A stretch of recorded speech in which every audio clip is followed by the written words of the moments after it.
We're rolling. So Geno, I'd like you to tell me about how you came to be right here, right now. Well, where it started or where we ended? When you work backwards. Okay. When we started, I was a roadie for a band called Gunmetal Blue. And they sucked really bad. But I was their roadie. I was like the power god. Anytime they needed power, every time we went anywhere, I supplied it. And so that was totally awesome every time. Well, then Gunmetal Blue failed big time. And we started going to Doug's basement because his house was in escrow. And his parents were gone. So we started playing in his basement, just playing along to CDs and stuff, you know, that sort of thing. And then we said, well, let's just do our own music. And so I started writing lyrics, and we started getting better and better. And that's how it started, was just in Doug's basement and me writing lyrics and those guys coming up with the cool licks. What was the apex moment you had with the band Crank? The best moment that we had with the band Crank was actually, in my mind, would have been a show that we did at German Auto Works. And the epitome was when our guitar player, the Reverend Matt Bauer, came up to me and said, "We rule. We fucking rule." And plus, the girl wanted to give me a blowjob in the bathroom. So, Did that happen? it did not. And what was the second best moment you and the band Crank ever had? Second best moment that me and band Crank ever had was when we played at Selwood, and that's the show that's on the tape. And that's when we got really tight, because before that we were really like just a party band, just like, you know, drinking and playing, and I'm jumping all over the place, and it was just crazy. But when we played Selwood, that's when we were really tight. That's when we got really tight and got really good. And you can just tell by watching the video that it's just like everything's on cue, and we practiced that set like 30 times. Is there a standout moment in that set that you remember? Yes, there is. And what would that be? That would have been one of my best friends in the world, Eric Squires, spooging all over the crowd. And we call it Crank, Macaroni, and Jizz, because it was so awesome. So was his underpants off, or was No, this he was fully clothed, but he had a can of in his pants of whipped cream. Okay. And he came out and all over everybody. And I had an ex-girlfriend that was right there, and he spooged all over her. And then he ran back, got up on the stage, and we freaked out and then played some more. Excellent. Yeah, it was a good time. So And- how long did the band play? How many years? I've been watching the videos, and I'd say we did at least 2.5 years. Okay. I think it started in 93 and ended in 95. And we played, I'd have to, if I guesstimated, I'd say we played 200 shows maybe. You know, and then the demise happened, and that's what happens with good bands. Do you remember playing the basement of someone's house? Absolutely, yeah. And outside of the people that were in the basement, who else came? The people in the basement, who else came was, well, my sound god Eric, my band, my girlfriend at the time, and then the police showed up. I remember that. Yeah. I remember the house shifting back and forth because people were jumping off the second-story balcony so they didn't get MIPs. Yes. And we did, and when the cops showed up, I don't remember who informed me. I think might have been Eric Squires, informed me that the police were there, and we just stopped instantly and went out in the backyard with our beers. And the police approached us and said, okay, we need everybody's ID, and we were just like, we're the band. You know, we're all like, 25 years old or whatever we were at the time. And they were like, okay, you're just the band. And then Eric Squires recorded about an hour and a half of them lecturing all those kids on why they shouldn't drink. And the problem was, we were in the basement, and we were rocking the house. Everybody's having a great time. There's a keg. Everybody's playing. They're getting stamps and everything. The problem was, is two retards decided to piss in the front yard. And that's why the cops showed up. And once that happened, show was over. So you're sporting some new ink and a broken finger. Uh, Talk to me. It's rebroken. I broke it a few weeks ago, and it was twisted and bent, and so they rebroke it, which is really awesome. Wow. Yeah. And the ink is just, that's just something you do, you know. What's the new one? It's this one here. Where'd you get it? I got a buddy in Warrenton, Oregon, named Eddie, that does all my ink. He's done everything on this arm and everything on this arm. And I don't know what my deal is with the tats. At this point, I just like to get them. You gonna get more? Yeah, the next one's scheduled is for up here. So, I think it's going to be a spider and some webs and stuff. Tell me about your little boy. What's his name? How old is he? Compton. My boy.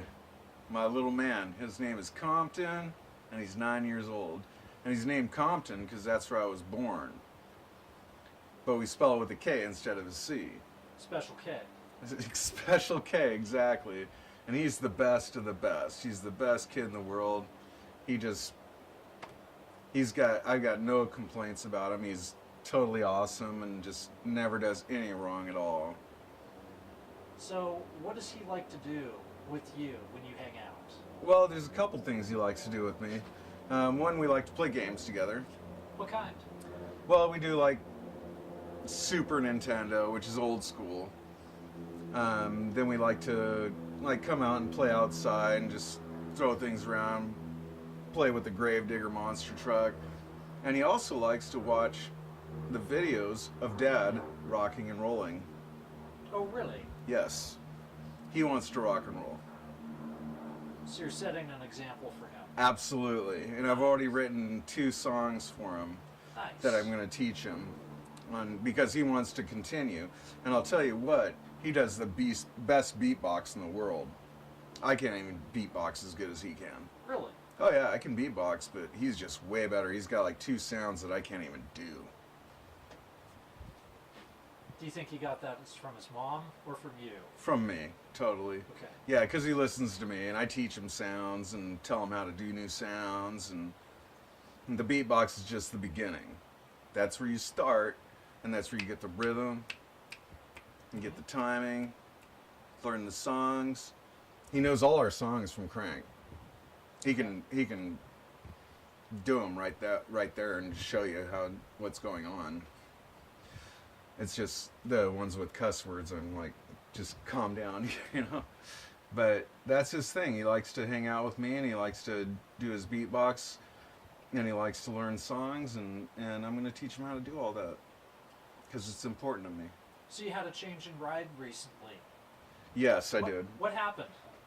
I had a Chevrolet Silverado, a 2000 half-ton 4-wheel drive, and I was going down a highway, and unfortunately a young lady decided to turn across in front of me, making a dangerous left turn, and I broadsided her bigger than shit, and it destroyed my truck and destroyed her car. So what you driving now? Now I'm driving like a 95 Honda Accord LX, and it's a nice little 2-door coupe, really clean. I like it. Great gas mileage, so no problem there. Nothing like a truck, but that's what happens after you get in a big old wreck like that, right? Well, yeah. So is your new car better in gas mileage? Big time. I get like 30 miles to the gallon now when I was getting like 8 miles to the gallon before. Okay. So, and it's a nice ride. I put new speakers in it, got the windows tinted on it and stuff, so it looks good. Feels good, fun to drive. Nice. I call it the go car.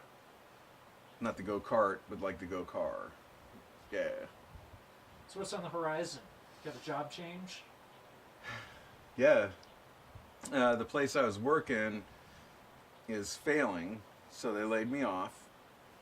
So now I'm going to a new job called Napa Auto Parts. But that's not really a new job, is it?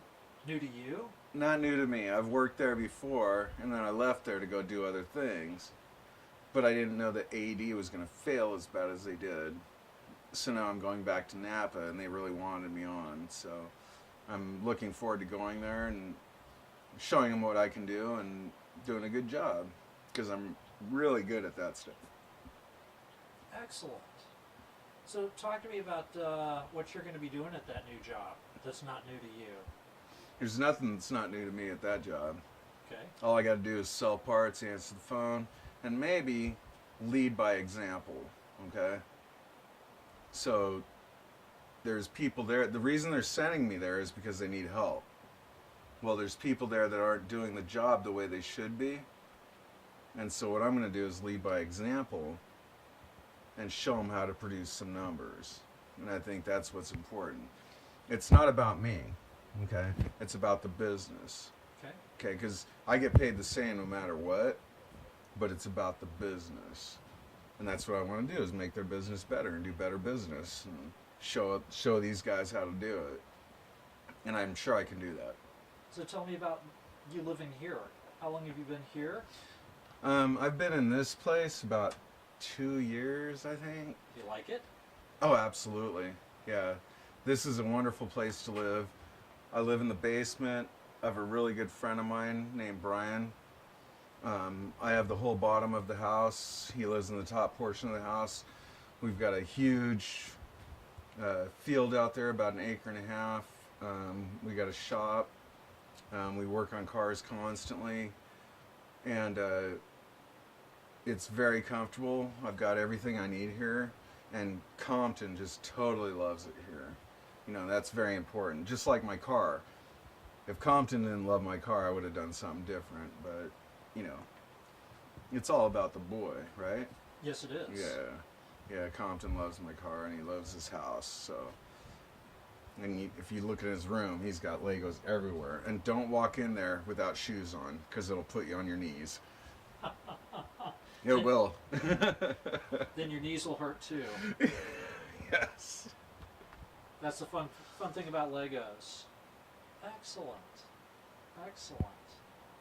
Is there any goals for this year? What are you going to get done this year? Man, that's a good question. What I'd like to do is get all the guys together with Crank and all my friends with Crank that know everybody about Crank and kind of put everything together and make a big montage of what we did and how we did it, because it's really cool. I mean, the progression was so awesome, and you can see it from the early videos to that last video. Just the progression was awesome.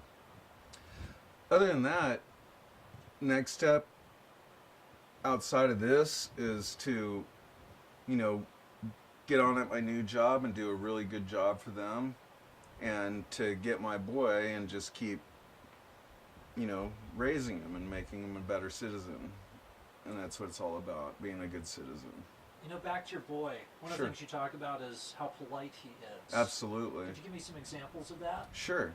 We went into Winco, and he likes to go to Winco. That's where we buy food at. And he likes it when they have free samples. So we went in, and the lady was offering free samples. And she said, "Would you like one?" He said, "Yeah, I'd like to try that." And so he takes a really small bite, you know, because he knows that there's things that he doesn't like. Takes a small bite, apologizes. "I'm sorry, I don't like this. Can I throw it away?" And she says, "Of course." Throws it away. So we're walking around, we're doing more shopping and stuff. Come back around, and she's there still. And he says, "I'm really sorry that I didn't like what you were offering me, but thank you so much for offering it. That was really great, and I hope you have a nice day." And I didn't teach him any of that. That's just what he does.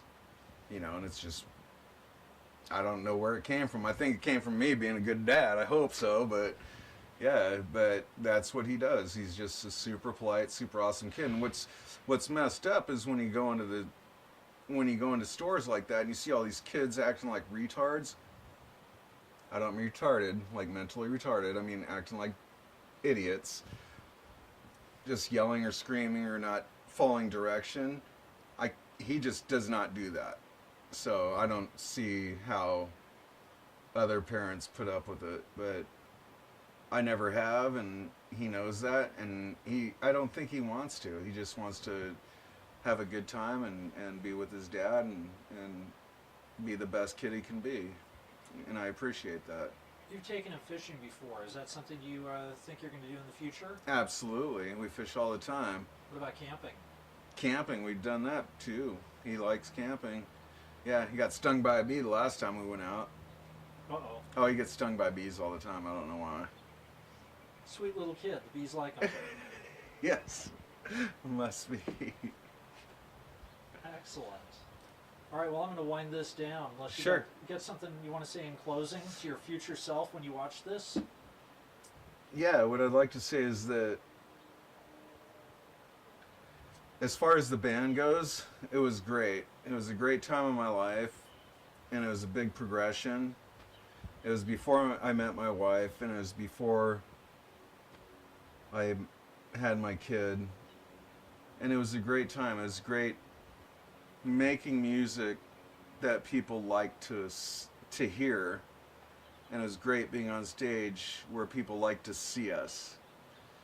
And that's always going to be special. That's always going to be special. And I think that's kind of part of the reason why I'm trying to do this project, is because it was such a huge part of my life and such a good time in my life that, I'd like to do this project, and hopefully people enjoy it when they watch it. Excellent. All right, we're done. Cool.